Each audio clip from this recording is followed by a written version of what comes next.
Hello friends, good morning. Welcome to my YouTube channel math guide by Manoj Kumar. आज हम लोग आपको एनटीपीसी एग्जाम जो चल रहा है उसका एनालिसिस करके बताएंगे। एग्जाम डेट है 23 फरवरी 2019 को, मतलब कल जो एग्जाम हुआ था उसका शिफ्ट 1 का आपको सोल्यूशन दे रहे हैं। जो भी क्वेश्चन है सभी रियल क्वेश्चन है।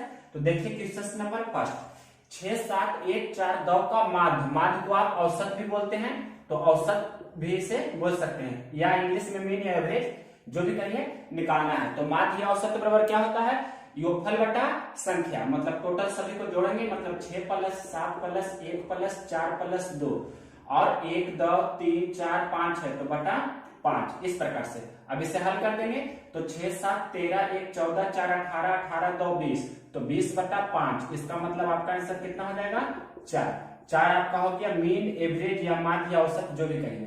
क्वेश्चन नंबर देखिए सेकेंड, ये आपका लिखा गया है डाटा, इसका माध्यक मतलब मीडियन बताना है और बहुलक मिस मूड बताना है। तो सबसे जो ज्यादा बार होता है वो आपका बहुलक होता है। तो 2 है 2 बार, 3 है 3 बार, 5 है 1 बार, 7 है 2 बार, 9 है 1 बार। तो सबसे ज्यादा बार क्या है? 3 है। 3 की संख्या सबसे अधिक बार है, तो आपका बहुलक कितना हो जाएगा? बहुलक आपका हो जाएगा 3। इसके बाद देखिए माध्यक। माध्यक कैसे निकालते हैं, मीडियन कैसे निकाला जाता है? तो नंबरिंग करते हैं, 1, 2, 3, 4, 5, 6, 7, 8, 9 है, मतलब विषम बार है या सम बार है उससे हमें मतलब नहीं है। दोनों तरफ बराबर बराबर छाटते हैं बढ़ते क्रम में पहले सजाकर। तो बढ़ते क्रम में ये सजा हुआ है जिसे इंक्रीजिंग ऑर्डर या असेंडिंग ऑर्डर बोलते हैं। तो यहाँ पर से 4 टर्म हम इधर से छाट रहे हैं और 4 टर्म इधर से छाट रहे हैं, तो बीच में जो पड़ा वही आपका क्या हो गया? माध्यक, मतलब यही आपका हो गया मीडियन। यानी कि आपका आंसर कितना हो गया? मीडियन का आंसर हो गया 3, मतलब बहुलक भी 3 और माध्यक भी 3। नेक्स्ट, अगर जो इसका आपके प्रश्न में पूछता है इसका माध्य कितना होता, तो इसका भी माध्य इसी प्रकार से निकालते, सभी को हम जोड़ते और बटा टोटल 9 करते, मतलब सभी को जोड़ सकते थे। 2, 2, 4, 3, 7, 3, 10, 3, 13, 5, 18, 7, 25, 25 और 7, 32, 32 और 9, 41, तो 41 बटा 9 आपका हो जाता है इस प्रकार से इसका माध्य। लेकिन आपके प्रश्न में माध्यक और बहुलक पूछा है। नेक्स्ट क्वेश्चन देखिए, क्वेश्चन नंबर देखिए थर्ड, बिंदु 7, 8 का x के सापेक्ष प्रतिबिंब बताना है, मतलब इमेज बताना है। तो सबसे पहले x एक्सिस y एक्सिस आपको बता देते हैं, ये x एक्सिस है और ये y एक्सिस है।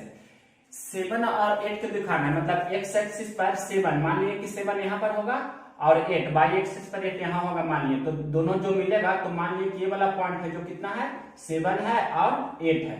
तो इस 7 और 8 के जो मतलब पॉइंट है, मान लीजिए कि P है, तो इसका P डैश निकालना है, प्रतिबिंब इसका कितना होगा? जो x एक्सिस के सापेक्ष निकालना है विथ रिस्पेक्ट टू x, तो x के सापेक्ष निकालना है। तो इसका इमेज, मतलब आप जानते हैं अगर तो इसे हम एक तरह से ये समतल दर्पण समझ ले, मतलब मिरर, x एक्सिस को आप मिरर समझ लेंगे, तो आप जानते हैं कि दर्पण, समतल दर्पण का रूल होता है कि हम दर्पण से जितना आगे रहते हैं उसका प्रतिबिंब दर्पण से उतना ही पीछे बनता है। तो x एक्सिस कितना है? 7 यूनिट है, तो 7 यूनिट के दूरी पर ही यहाँ पर प्रतिबिंब बनेगा। यहाँ पर जो भी प्रतिबिंब बनेगा इसका कितना बनेगा? 7 यूनिट की ही दूरी पर, मतलब P डैश जो होगा। लेकिन ये आपका बाई जो होगा, बाई क्या हो जाएगा? निगेटिव में हो जाएगा। या ऐसे भी आप जानते हैं इस क्वाड्रेंट के रूल के अनुसार प्लस माइनस होता है, तो वो भी आपको ध्यान रखना है। मतलब P है 7, 8, तो P डैश कितना हो जाएगा?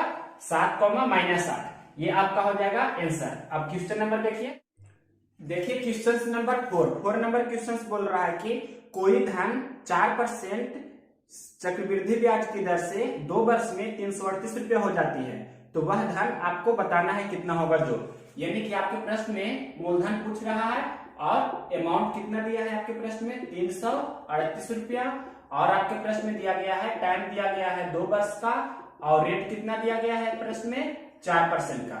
तो ये आपका प्रश्न हो गया। सिंपल लॉजिक है। रेट है जो किस पर है? CI पर है। रेट है जो CI पर है। तो इसका 2 तरह से बताते हैं। पहला मेथड देखिए, पहला मेथड बहुत ही इजी है मूलधन निकालने का।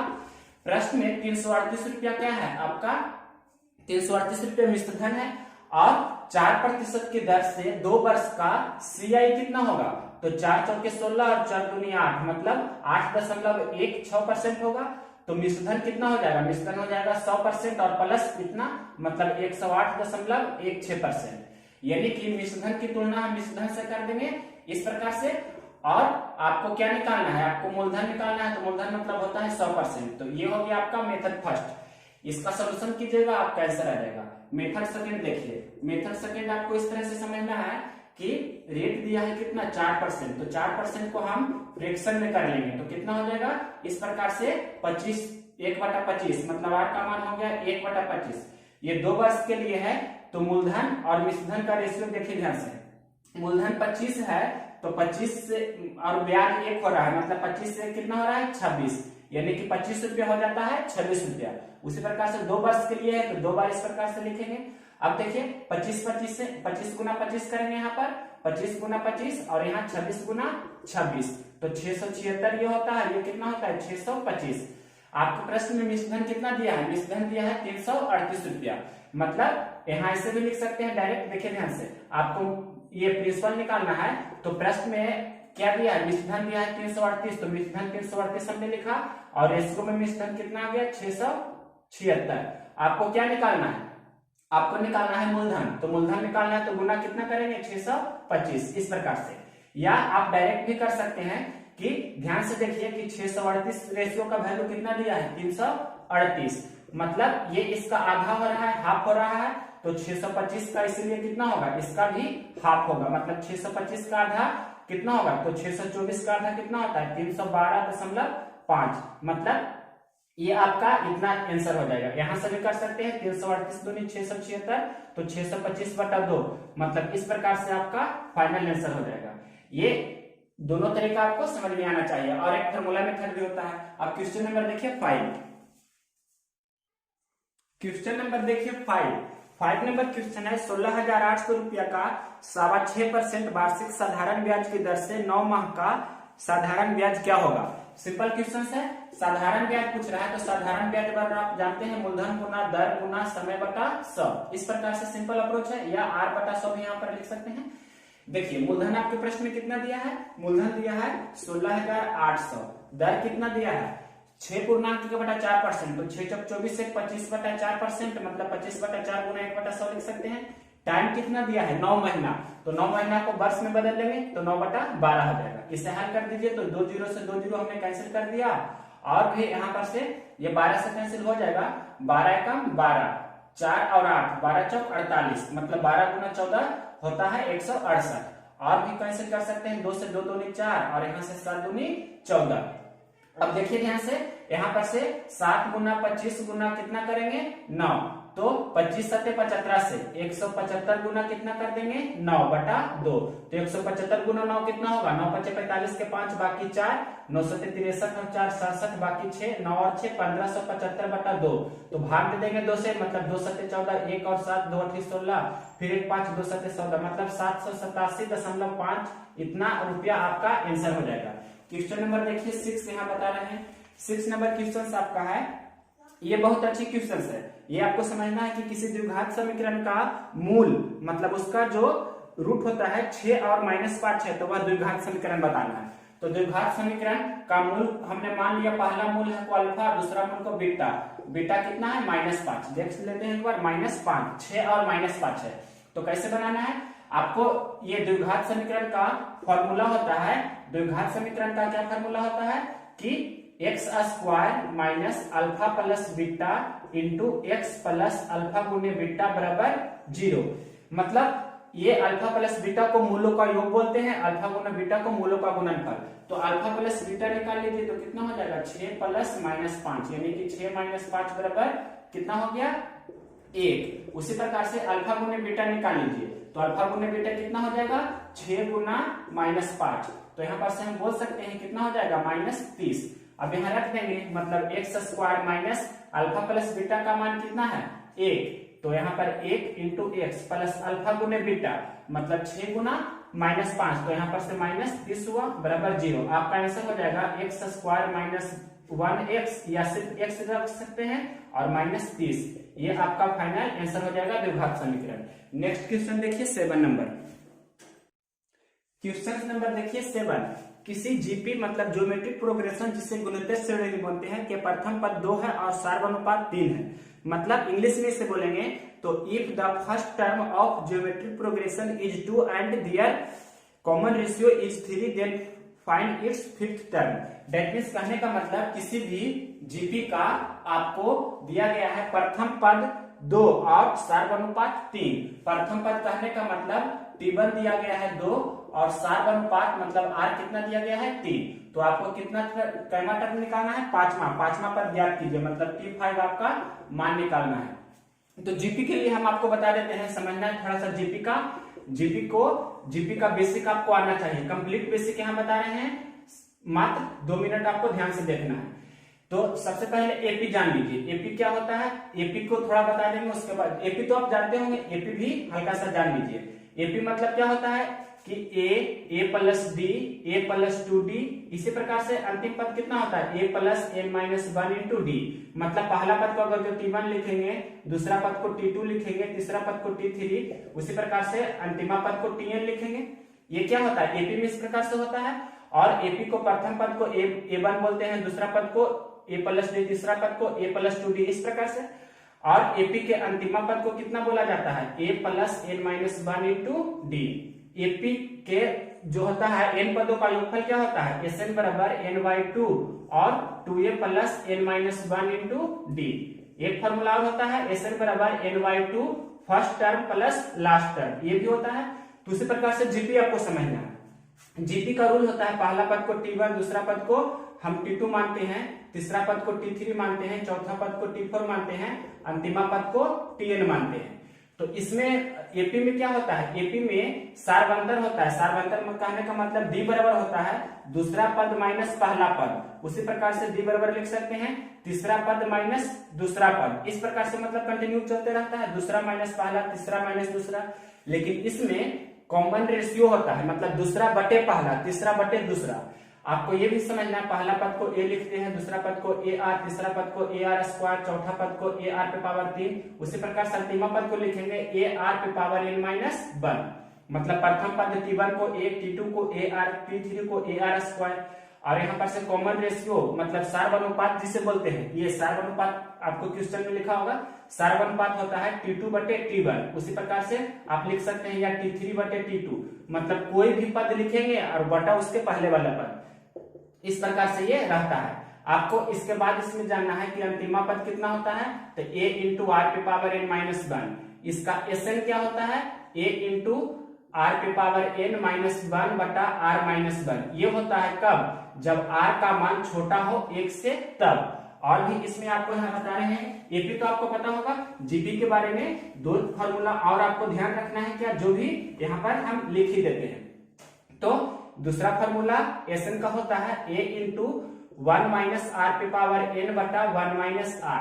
ये कब होता है, ये होता है जब आपका r रहता है, जो यहाँ पर हमने लिखा r छोटा है, मतलब r में से कोई भी संख्या घटाएंगे तो यहाँ पर ये कब होगा, जब r बड़ा रहेगा 1 से तब। और यहाँ पर 1 में से घटा रहे हैं r को, मतलब r छोटा रहना चाहिए 1 से। उसी प्रकार से s इनफिनाइट बराबर होता है a बटा 1 माइनस r, a बटा 1 माइनस r, मतलब r छोटा रहना चाहिए 1 से। और भी एक आपको s इनफिनाइट बराबर होगा इनफिनाइट कब, जब r ग्रेटर देन 1 होगा तब। मतलब ये इतना फॉर्मूला आपको याद रखना है। उसी प्रकार से हम यहाँ बना रहे हैं, देखिए T1 को हम 2 लिखते हैं, T1 को यहाँ पर से प्रथम पद को या T1 को जो भी कह सकते हैं 2 लिखे हैं। T5 को हम क्या लिखेंगे, T5 को लिखेंगे a r पे पावर कितना 4। जैसे पहला पद को T1 को a, T2 को a r, T3 को a r स्क्वायर, मतलब जितना रहेगा पद उससे पावर 1 कम।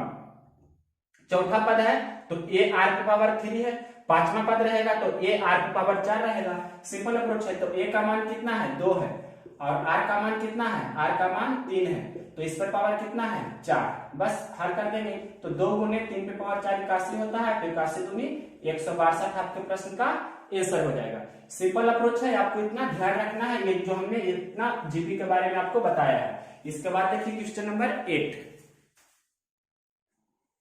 क्वेश्चन नंबर देखिए 8 नंबर क्वेश्चन आपका कमरा का क्षेत्रफल पर आधारित प्रश्न है। किसी कमरा के फर्श का परिमाप 18 मीटर और उसका कमरा का ऊंचाई है 3 मीटर, तो कमरा का क्षेत्रफल बताइए। तो कमरा का क्षेत्रफल का फॉर्मूला ही होता है फर्श का परिमाप गुना कमरा की ऊंचाई। तो फर्श का परिमाप है 18 मीटर और कमरा की ऊंचाई है 3 मीटर, तो 18 × 3 = 54, ये आपका वर्ग मीटर आंसर हो जाएगा।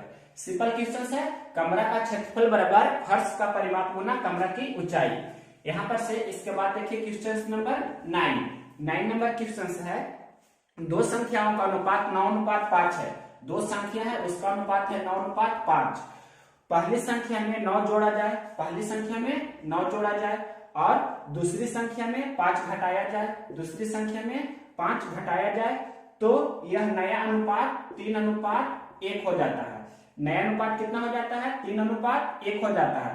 तो आपको वो संख्या बताना है, मतलब दोनों संख्या कौन कौन है जो, तो इसका बेसिक भी बता देते हैं। पहले बेसिक मेथड फर्स्ट देखिए बेसिक। तो बेसिक क्या होता है, ये देखिए 9:5 है, मतलब 9x/5x लिख सकते हैं। पहली संख्या में 9 जोड़ा जाता है और दूसरी संख्या में कितना जोड़ा जाता है, घटाया जाता है 5, तो कितना हो जाता है वो 3:1, मतलब 3/1। तो इसे हल कर लीजिए तो कितना हो जाएगा, यहाँ पर से 1 से गुना करेंगे सभी में तो इतना ही रहेगा 9x + 9 और 3 से गुना करेंगे तो 5 × 15x और माइनस 5 कितना हो जाएगा 15।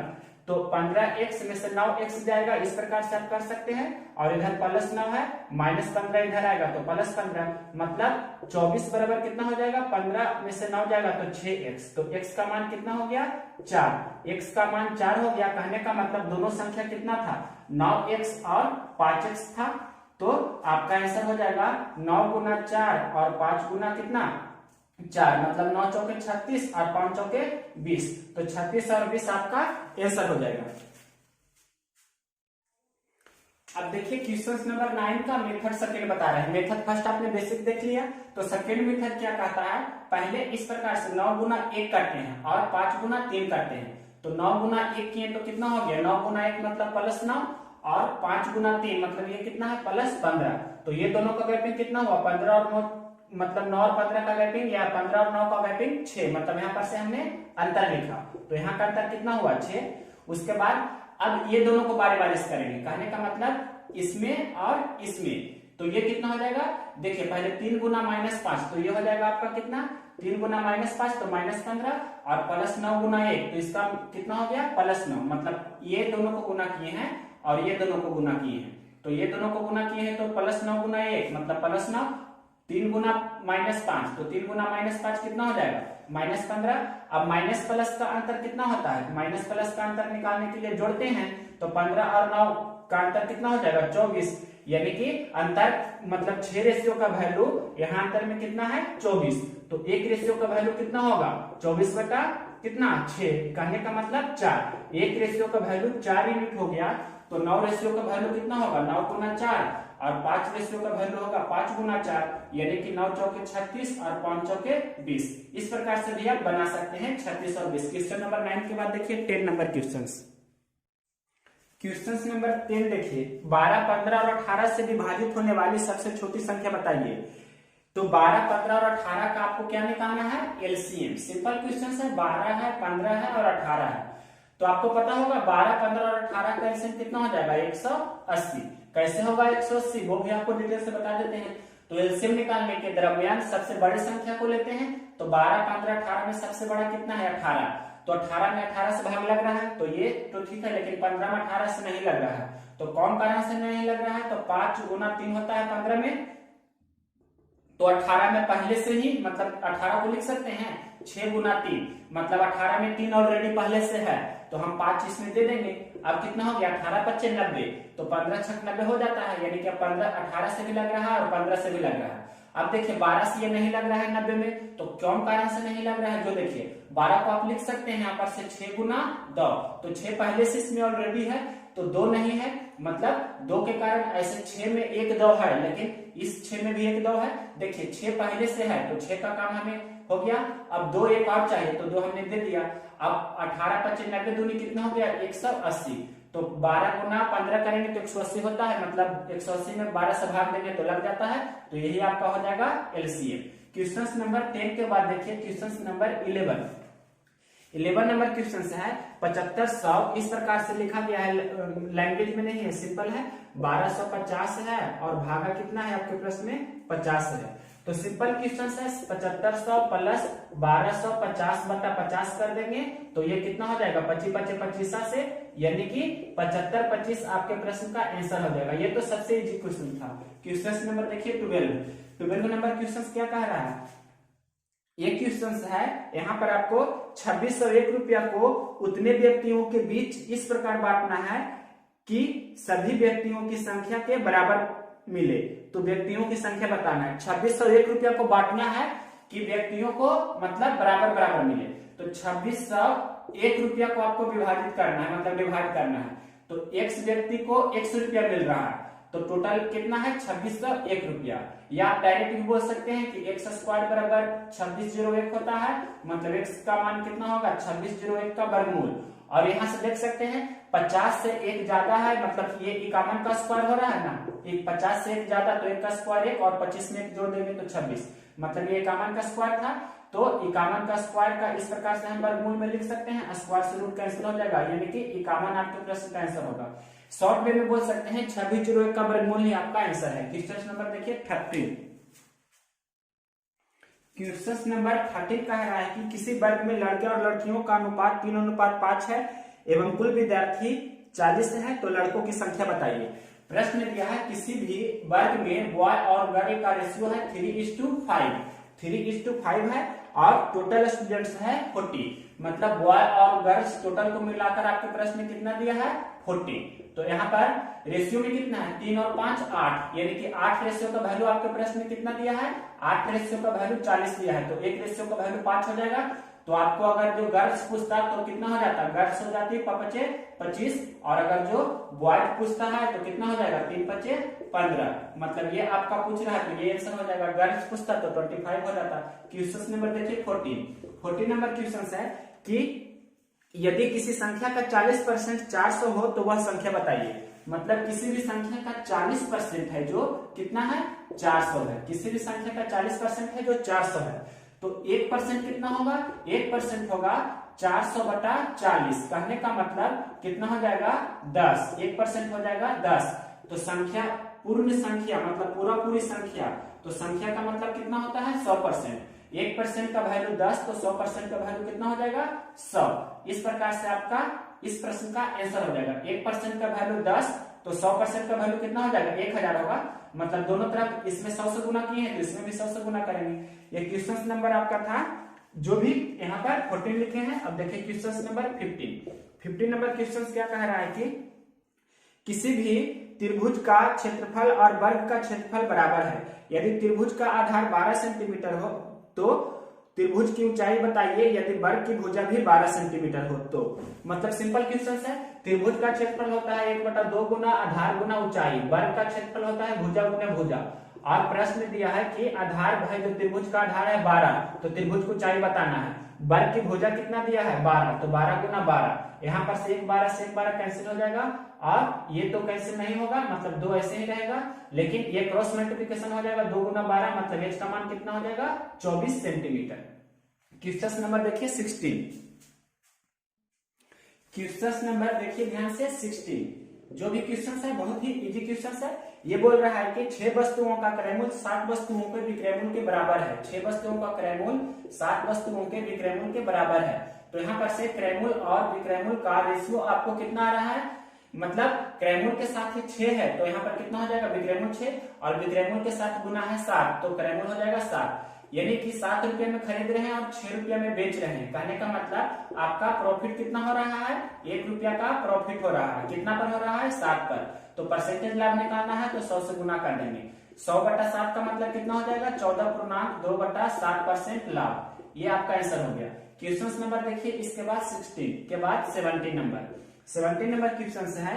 इजी क्वेश्चन है ये भी कि n और n+1 का HCF बताइए यदि n एक नेचुरल नंबर मतलब प्राकृतिक संख्या है। n मतलब आपको क्या करना है कि HCF निकालना है। किसका HCF निकालना है n और n+1 का, इसका HCF बताना है। यदि n बिलोंग्स टू ये नेचुरल नंबर, n है जो नेचुरल नंबर है, तो हम यहाँ पर टेस्ट कर सकते हैं कि n का मान अगर जो हम 1 लेंगे तो आपको किसका HCF निकालना है। कहने का मतलब 1 और 1 + 1 2 का।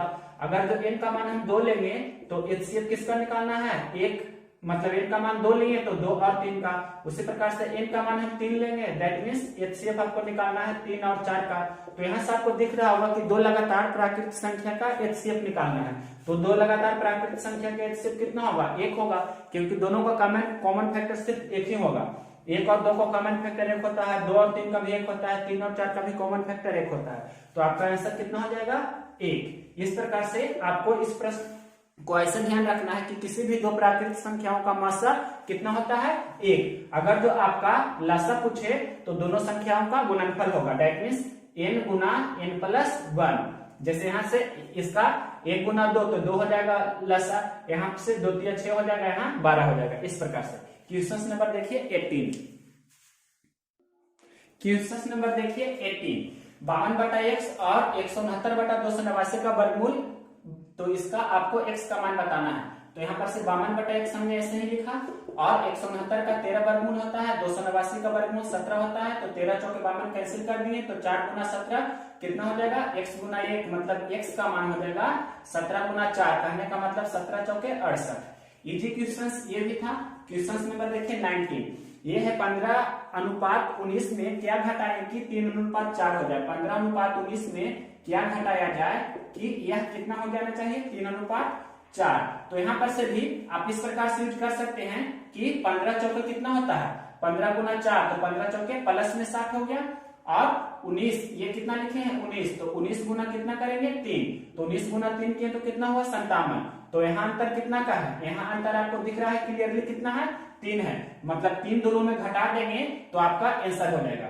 इस प्रश्न का आंसर ऐसे बना सकते हैं, या इसका दूसरा अप्रोच देखिए। दूसरा अप्रोच बता रहे हैं 15 अनुपात कितना है? 19, और फिर आगे कितना लिखा है? कितना घटाएं कि 3:4 हो जाना चाहिए। तो आपको ये रूल होता है, जब भी किसी संख्या में कितना घटाया जाए और कितना जोड़ा जाए, ऐसा प्रश्न रहे तो अंतर को समान करते हैं। तो 15 और 19 का अंतर कितना है? 4। उसी प्रकार से 3 और 4 का अंतर कितना है? 1। तो 4 और 1 को समान करना है, मतलब इसमें हम कितना, ये 1 है तो 1 को 4 बनाना है, तो 4 से गुना कर देंगे, तो यहाँ भी 4 करेंगे गुना, यहाँ भी 4 करेंगे, यानी कि 4 के 12 और 4 चौके 16। तो दिख रहा होगा कि 15 से 12 हो रहा है, 3 घट रहा है, 19 से 16 हो रहा है, यहाँ भी 3 घट रहा है, यानी कि 15 में से 3 घटाएंगे तो 12 होगा, 19 में से 3 घटाएंगे तो 16 होगा। और रेशियो यहाँ पर से दिख रहा होगा क्लियरली कि यहाँ पर से 4 से कैंसिल करेंगे तो 4 के 12 और 4 चौके 16 हो रहा है, मतलब ये आपका हो रहा है ऐसा। तो आपका 3 आंसर हो जाएगा 3 घटाने पर, यानी कि आंसर कितना होगा? 3 घटाने पर। इस प्रश्न का आंसर इस प्रकार से ये हो गया आपका बेसिक अप्रोच, या एक्स मान के भी बना सकते हैं। इस प्रकार से मेथड थर्ड हम लिख देते हैं, एक्स मान के ऐसे बना लीजिएगा। 15/19 लिखेंगे तो 15x 19x कितना घटाएं, मतलब दोनों में कितना घटाना है, मतलब के घटा दीजिएगा और बराबर 3/4 कर दीजिएगा। सिंपल है। क्वेश्चन नंबर 19 के बाद देखिए क्वेश्चन नंबर 20। क्वेश्चन नंबर 20 देखिए, किसी टंकी को नल ए 6 घंटा में खाली कर सकता है। कोई नल ए है जो खाली करने वाला है, कितना घंटा में? 6 घंटा में खाली करता है। दूसरा नल बी है जो उसी टंकी को 18 घंटा में खाली करता है। बी है जो खाली करने वाला है, 18 घंटा में खाली करता है। यदि टंकी पूरी भरी हो तो दोनों नल मिलकर उस टंकी को कितनी देर में खाली कर देगी? तो 6 और 18 का एलसीएम कितना हो जाएगा? 18, मतलब 18 लीटर उस टंकी का कैपेसिटी है, 18 लीटर में टंकी भर जाता है। तो क्षमता मतलब ये 3 के क्षमता से खाली कर रहा है, और बी है जो 1 के क्षमता से खाली कर रहा है। तो दोनों मिलकर कितना के क्षमता से खाली करेगा? तो 3 और 1 मतलब यानी कि 4, तो 18/4। कहने का मतलब कितना हो जाएगा? ये क्षमता को हम माइनस से भी लिख सकते हैं, इसमें कोई भी डाउट नहीं, मतलब -3 और -1 तो कितना हो गया? -4, यानी कि ये ए और बी दोनों का क्षमता हो गया, तो दोनों का क्षमता हो गया 4 के क्षमता से, मतलब 1 घंटा में 4 लीटर खाली करेगा दोनों मिलकर। तो 18 लीटर खाली करना है, तो 18 में हम -4 से भाग दे देते हैं, तो इस प्रकार से 9 और 2 यानी कि -9/2 यानी कि 4.5, यानी कि माइनस चिन्ह दिखाता है क्या? खाली होना दिखाता है, टंकी का खाली होना दिखा रहा है, और ये घंटा यानी कि 4.1/2 घंटा भी बोल सकते हैं। ये आपका आंसर होगा। क्वेश्चन नंबर देखिए 21 नंबर क्वेश्चन है, दो संख्याओं का योग 14 है। मान लीजिए कि पहली संख्या x दूसरी संख्या y, दोनों संख्या का योग कितना दिया है? 14। आगे प्रश्न में लिखा है उनके वर्गों का अंतर 56 है, तो वे संख्याएं बताइए। मतलब उनके वर्गों का अंतर x² - y² बराबर 56 है, तो x और y आपको बताना है। तो इजी क्वेश्चन है, यहाँ पर से आप हिट एंड ट्रायल लगा सकते हैं। 9 और 5 14, मतलब x का मान 9 लेंगे, y का मान 5 लेंगे तो आपका आंसर आ जाएगा। या दूसरा बेसिक क्या होता है, जो देखिए बेसिक अप्रोच भी आना चाहिए। ये तो हिट एंड ट्रायल ऐसे ही हुआ, मतलब x plus y into x minus y, आप जानते हैं x square minus y square का फॉर्मूला होता है। इतना बराबर 56 दिया है, x प्लस वाई आपका दिया है 14, तो 14 इंटू एक्स माइनस वाई बराबर हो गया 56। कहने का मतलब 14 चौके 56, तो आपको दिख रहा होगा कि x माइनस वाई का मान कितना हो गया 4। अब x निकालना है तो दोनों को जोड़कर 2 से भाग दे देंगे, मतलब 14 प्लस 4/2, यानी कि कहने का मतलब 18/2, तो 9 हो गया।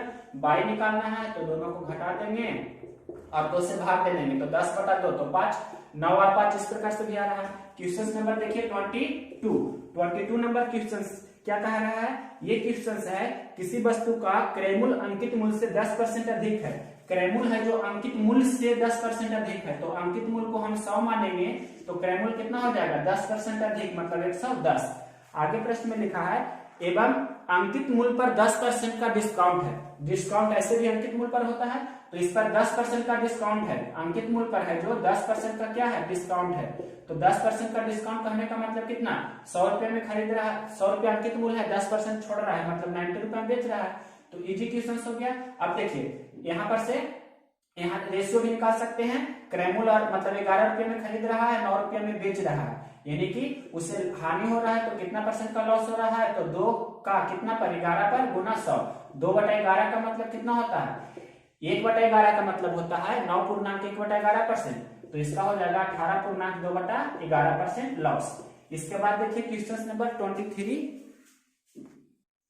क्वेश्चन नंबर 23 क्या कह रहा है, कोई व्यक्ति 5 किलोमीटर प्रति घंटा की चाल से किसी पुल को 15 मिनट में पार कर लेते हैं, तो उस पुल की लंबाई बताइए। मतलब पुल की लंबाई कहने का मतलब आपसे दूरी पूछ रहा है, तो दूरी बराबर क्या होता है चाल गुना समय, तो समय आपके प्रश्न में दिया है कितना 15 मिनट, और चाल दिया है 5 किलोमीटर प्रति घंटा, तो 5 किलोमीटर प्रति घंटा है, तो मीटर प्रति सेकंड में बदलने के लिए क्या करते हैं, किलोमीटर प्रति घंटा को मीटर प्रति सेकंड में बदलना है, मतलब छोटा में बदलना है, तो 5/18 से गुना करते हैं।